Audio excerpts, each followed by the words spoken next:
Bonjour tout le monde, merci d'être venu. Alors, pour ceux qui ne le savent pas, le micro, c'est pour aller dans des casques qui sont là. Donc, si vous n'entendez pas bien, il faut prendre des casques. Pas forcément très, très pratique.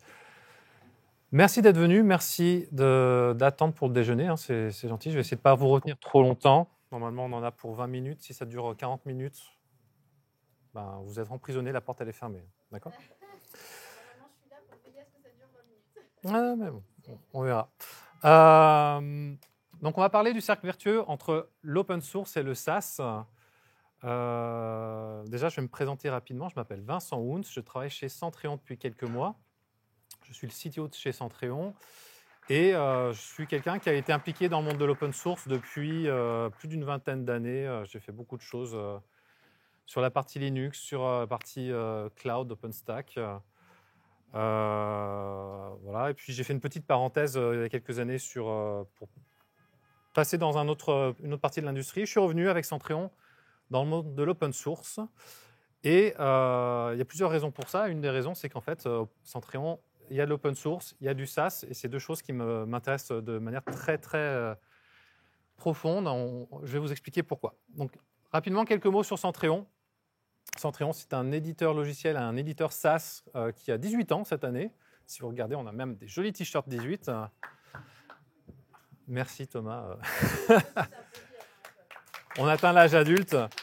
Donc, on fournit une solution de supervision pour l'IT de manière générale qui permet de superviser toutes les infrastructures, qu'elles soient cloud, on-premise, hybride, etc., du réseau, l'expérience utilisateur. L'objectif, c'est d'améliorer les performances de l'organisation, donc en général du business, mais ça peut être des organisations qui ne sont pas business, mais la performance au sens, il faut que ça continue de tourner, parce que l'IT, c'est au centre de tout. On a plus de 1000 clients, il y a plus de 250 000 utilisateurs. C'est une société qui se porte bien depuis 18 ans. Maintenant, on est à 30% de croissance annuelle en moyenne. Donc, c'est une belle histoire en termes de société française, déjà, mine de rien. Mais Centréon, alors juste une petite capture d'écran, ça ressemble à ça. Donc, plein d'informations sur des métriques, sur ce qui peut se passer dans une infrastructure. Mais Centréon, c'est aussi un projet open source à la base, avant la création de la société, 2 ans auparavant. Donc, il y a 20 ans, il y a 2 étudiants qui ont créé ce projet open source Centréon. Et donc, il y avait même un autre nom au départ. Et c'est toujours open source. Donc, c'est aussi l'histoire d'une société open source qui fonctionne bien. Et ce projet open source, il est bien en vie. On continue à l'alimenter. Il y a des choses où les gens peuvent contribuer. On est vraiment très demandeur de ça. On apprécie quand il y a des contributeurs. Et c'est quelque chose qui nous tient à cœur. Donc, on essaie vraiment de continuer dans cette démarche. On a même un historique un petit peu classique open source avec des histoires de fork, etc. Donc, je ne vais pas rentrer dans le détail maintenant, ce n'est pas l'objectif, mais c'est vraiment un truc assez classique. Et comme toute société open source qui se cherche un petit peu au début, Centréon s'est posé la question du business model. Alors, quand on fait la recherche, il y a une jolie page Wikipédia qui vous liste plein de business models possibles pour l'open source. Centréon a essayé globalement 3 choses, et le fait toujours d'ailleurs. Hein. Première chose, c'est ce qui est assez classique, on commence par faire du service, donc de l'assistance, du support, de l'accompagnement, de la formation. Donc ça, c'est quelque chose que, évidemment, on fait toujours, mais ça a commencé comme ça.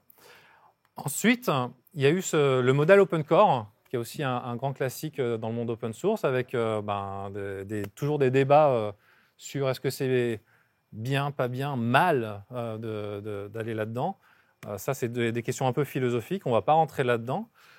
Mais aujourd'hui, effectivement, on a une solution où il y a des composants qui ne sont pas complètement open source. Donc, on utilise ce modèle Open Core pour apporter de la valeur à nos clients, avec notamment tout ce qui est des vues qui sont spécifiques métiers. Et en général, de toute façon, les utilisateurs qui vont utiliser ce genre de choses sont des organisations qui veulent être accompagnées. Elles ne veulent pas utiliser quelque chose qui n'est pas maintenu, qui est maintenu par juste une personne technique dans son coin. Ils veulent avoir le support d'une entreprise. Donc, c'est assez classique d'avoir ce genre de choses-là. Et puis, depuis quelques années, Centréon s'est lancé dans le SaaS avec comme objectif d'apporter encore plus de valeur à l'utilisateur. Donc, on va rentrer dans le détail un peu plus de pourquoi ça ajoute plus de valeur. Mais moi, c'est ce qui m'a vraiment attiré chez Centréon, c'est ces 2 choses. C'est le côté open source, parce que j'y suis profondément attaché, ça fait partie de mon être même. Et ce côté SaaS où, juste pour l'anecdote, moi j'ai écrit un mémoire sur le sujet du SaaS d'un point de vue business model, comment ça fonctionne, pourquoi ça fonctionne, qu'est-ce qui fait que c'est un modèle qui est, je considère vraiment gagnant-gagnant, à la fois pour l'entreprise et à la fois pour le client. C'est vraiment un des modèles qui est le plus pertinent. Donc, ce sont deux choses qui m'intéressent profondément. Et là, on va se focaliser justement pourquoi le SaaS et l'open source, ça marche bien, pourquoi c'est un cercle vertueux. Et je tiens à ce sujet-là parce que quand on recherche sur Internet, open source et SaaS, souvent les gens ont tendance à les mettre en opposition. Alors, hier soir, j'ai fait une petite recherche comme ça. Est-ce que le SaaS, ça rend l'open source non pertinent, dépassé, etc. Est-ce que, voilà, pourquoi l'open source est supérieur au SaaS? C'est en opposition encore une fois. Pourquoi le cloud et le SaaS sont en train de disrupter l'open source? C'est toujours en opposition d'un point de vue négatif. Et j'ai toujours trouvé ça fascinant, cette opposition, parce que pour moi, ce sont deux choses qui sont au contraire compatibles et bénéfiques. Et généralement, quand on creuse sur les choses que ces personnes disent, il y aura deux arguments. C'est le prix. En fait, l'open source, c'est mieux parce que c'est moins cher pour vous. Alors, on retombe sur un sujet qui est assez classique. L'open source, c'est gratuit, c'est pas cher, etc. Ce qui n'est pas forcément vrai. On ne va pas rentrer dans le détail aujourd'hui, mais c'est une erreur de réflexion assez classique. Et il y a aussi l'autre côté qui est, quand on fait du SaaS, on ne contribue plus à l'open source. Ça, on va regarder ça un peu plus en détail. Alors déjà, la contribution qui est l'open source contribue positivement au SaaS. De manière générale, je pense que vous le savez tous, c'est l'open source, c'est quelque chose. Enfin, moi, je considère que ça a gagné dans le monde, dans l'industrie informatique. C'est partout, c'est pervasif, partout. Il n'y aurait pas eu Internet sans l'open source. Il n'y aurait pas eu tout ce qui est cloud sans l'open source. Je ne connais pas une entreprise qui fait une solution informatique qui n'utilise pas d'open source. Je pense alors peut-être que c'est l'épaisseur d'un trait, mais à mon avis, il n'y a aucune solution SaaS qui n'utilise pas de l'open source. En gros, sans open source, il n'y aurait pas de SaaS. Pour moi, c'est aussi simple que ça. C'est aussi basique que ça. Mais au-delà de ça, comme je le disais, c'est un business model aussi qui convient plutôt bien au monde de l'open source. C'est un business model qui, en fait, ne nécessite pas la valeur, elle n'est pas uniquement dans le code du logiciel, la valeur, elle est dans ce qu'on apporte en plus de ça. On revient sur le sujet d'apporter des services aux clients. Le SaaS, c'est un service, mais c'est un service qui va plus loin que juste de l'accompagnement, de la formation, du support. C'est en fait, on le décharge de toute l'exploitation, on le décharge des contraintes pour assurer la fiabilité, la disponibilité, la sécurité, etc., etc. Et tout ça, tous ces coûts d'exploitation, en fait, quand on les internalise, qu'on utilise nous-mêmes nos logiciels, qu'on les exploite nous-mêmes, ça a un coût, que ce soit humain, en temps, en argent, en matériel, etc. Le fait de passer en SaaS, ça décharge vraiment l'entreprise de tout ça. Donc ça, c'est vraiment bénéfique pour le client. Et du coup, c'est un business model qui fonctionne bien pour le SaaS. Ce n'est pas un business model qui est facile, parce qu'en fait, le fait de prendre toutes ces responsabilités, c'est loin d'être trivial. Il faut justement s'organiser. Il faut avoir des processus, des compétences qui ne sont pas forcément les compétences qu'on a en étant uniquement éditeur logiciel. Donc, c'est bénéfique. Donc, ce sens-là, pour moi, il est assez évident. Dans l'autre sens, c'est un peu plus compliqué. Alors, je vais commencer par prendre la position des gens qui vont dire non, c'est au contraire, quand on fait du SaaS, on va petit à petit arrêter d'apporter de la valeur au monde de l'open source. Il y a plusieurs exemples effectivement qui existent. Il y a des anecdotes. Typiquement, je crois que c'était en 2021. Elasticsearch qui change de licence pour qu'en fait les gens ne puissent plus l'exploiter en SaaS, que des tiers ne puissent plus l'exploiter en SaaS et fournir ce type de service. Donc il y a effectivement des entreprises qui font du SaaS et qui après se disent je vois des dangers pour mon business model, je vais rogner un petit peu sur certaines choses. Ça existe. Mais ce n'est pas lié au SaaS en tant que tel. On a eu cette année l'exemple de HashiCorp avec Terraform, là, qui fait exactement la même chose. Et là, ce n'est pas un sujet de SaaS, non SaaS. En fait, c'est un sujet simplement, je crée un business model sur de l'open source, et à un moment, je vois que ça peut coincer, je me dis, tiens, je vais peut-être en faire un petit peu moins. Donc, ce n'est pas spécifique au SaaS, ce sujet-là. C'est un sujet assez classique. Il y a aussi le sujet de personnes qui pensent que le SaaS, c'est même peut-être un poison, dans le sens où, j'utilise des mots assez forts quand je dis poison, hein, dans le sens où ça n'oblige plus à fournir le code. C'est-à-dire que le code, il est en interne. Typiquement, si on a des licences qui sont dites virales, comme de la GPL, en SaaS, on n'est pas obligé de repartager le code parce qu'en fait, on ne vend pas le logiciel. C'est généralement une souscription. Et c'est ce que la Free Software Foundation appelait la faille dans la GPL à l'époque. Donc, il y a eu une création de licence Affero GPL il y a 15 ans à peu près, je crois, qui n'a, à mon sens, pas vraiment pris. Mais encore une fois, je pense que ce n'est pas le sujet. C'est-à-dire que la GPL, elle a été très utile au début, il y a 20 ans, 30 ans, parce qu'effectivement, à l'époque, tout ce qui était open source, fallait faire les preuves, il fallait forcer les gens à contribuer. Aujourd'hui, encore une fois, l'open source, c'est partout. Les entreprises contribuent à l'open source. Les plus gros contributeurs, mine de rien, ce sont des entreprises qui s'appellent ça peut être Microsoft, Amazon, Meta, maintenant, pardon, Facebook. Des entreprises auxquelles on ne pense pas forcément en termes de contributrices open source parce qu'elles n'ont pas l'aspect logiciel libre, etc. Mais en termes de contribution, c'est très, très fort. On peut regarder les stats du noyau Linux, typiquement. Dans le haut, il y a Google, Meta, et Microsoft ne doit pas être très loin non plus. Donc, c'est des choses qui sont très marquées. Donc, en fait, pour moi, ce besoin d'une licence type virale pour le SaaS, il n'y en a plus trop besoin parce que l'open source est déjà là. Tout le monde est convaincu. Tout le monde le sait que c'est un modèle qui fonctionne en termes de modèle de développement informatique. Voilà. Maintenant, ça contribue quand même positivement aussi dans d'autres sens. Donc, si on prend encore des exemples d'entreprises qui font du SaaS, on va dire Meta. Meta, Facebook, c'est du SaaS, hein, mine de rien. Meta, leur business model, ça ne tourne pas autour du logiciel. Leur business model, ça tourne autour des utilisateurs. Et certes, ils ne vont pas rendre open source tout leur logiciel, mais ils ont, mine de rien, rendu open source des briques qui sont assez essentielles et qui sont utilisées de manière assez vaste aujourd'hui. React, c'est un exemple de ce qu'ils ont pu rendre open source. On peut regarder toutes les entreprises qui sont vraiment des acteurs majeurs dans le monde du SaaS. Toutes ont en fait des briques qu'elles ont rendues disponibles en open source et ont en fait contribué au monde de l'open source avec des briques qui parfois sont utilisées de manière massive, d'autres qui le sont peut-être un peu moins. Il y en a qui ont créé des modèles, des exemples.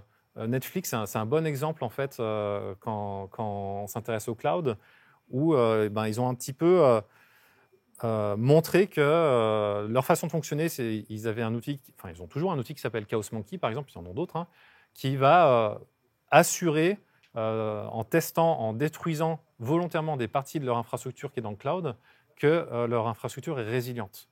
Et ils ont même donc carrément influencé l'industrie en libérant cet outil et en faisant en sorte que ça devienne un peu une norme de se dire oui, effectivement, notre infrastructure, elle doit être résiliente. La façon dont on crée notre solution SaaS, ça doit être résilient, etc., etc.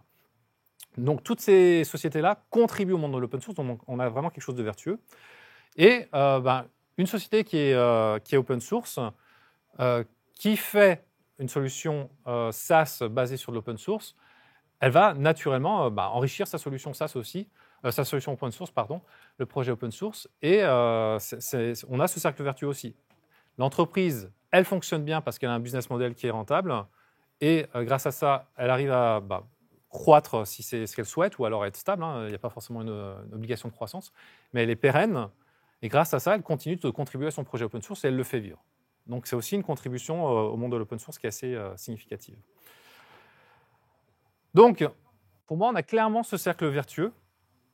Et ce qui est assez intéressant, je me faisais aussi cette réflexion, c'est que là, dans tout ce que j'ai raconté, en fait, quelque part, je ne donne que des exemples qui sont B2B. Donc, on vend une solution à des entreprises.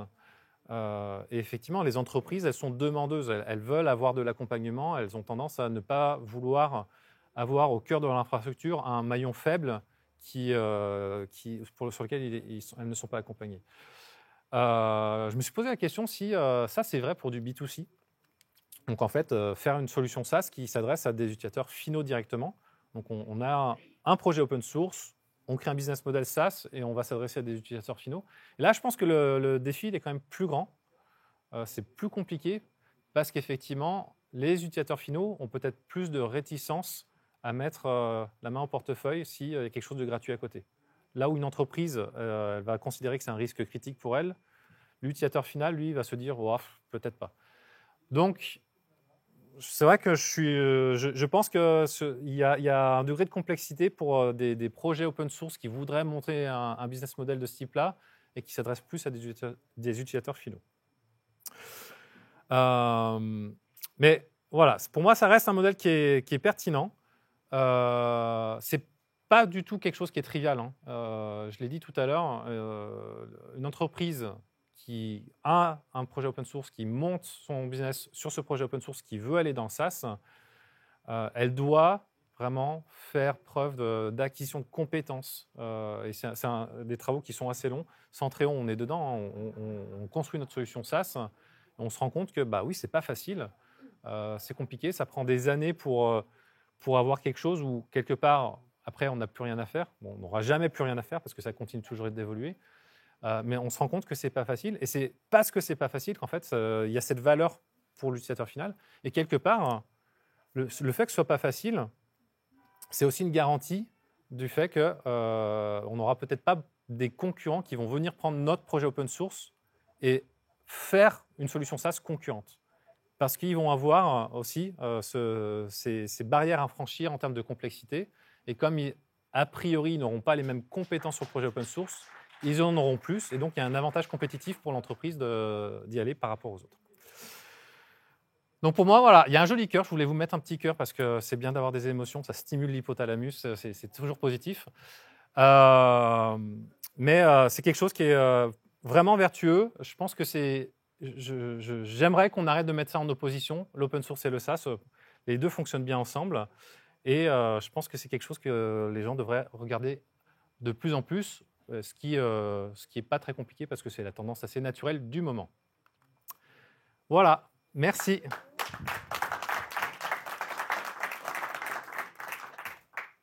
J'ai pas trop dépassé ça. On a encore des temps pour les questions.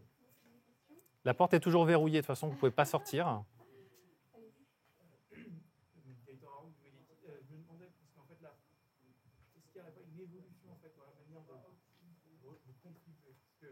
Quand on voit ce que fait Elastic Mongo, même Red Hat récemment, ce qu'on s'aperçoit, c'est que finalement, la contribution redescend dans les couches basses.